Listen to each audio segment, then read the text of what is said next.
Because now we can turn plants into burgers and hot dogs. Yes, they're plant-based foods, but they're also ultra-processed. Question is, are they still just as good for you? So fun. A new study says, no, they're not. This is kind of one of our first signals suggesting that they aren't that good for us. Brazilian researchers looked at the implications of food ultra-processing on heart health from plant origin foods.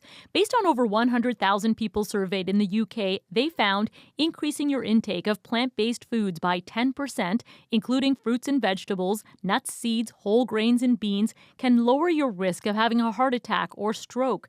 But eating plant-based, ultra-processed foods, things like buns, margarine, bread, and cookies, appear to do the opposite, increasing your risk. The real question that somebody like me has is why is that? And we don't know that answer yet. Inside this lab at the University of Toronto, they're trying to figure out how various nutrients affect our body.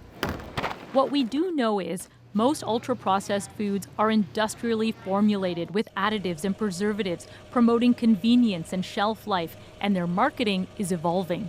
The strategy is often to health wash the products and make them appear healthier than they actually are. Studies have shown half our daily calories come from ultra-processed foods, especially kids. This dietitian's advice, try to buy whole, unpackaged foods. Yes, we can have convenience foods, but we need to look at the labels to see which are ultra processed and which are just processed or cooked from scratch. She adds, the shorter the ingredient list, the better. And researchers insist, as some try to cut back on meat and dairy products, filling up on plant-based junk foods is not a healthier option. Christine Burak, CBC News, Toronto.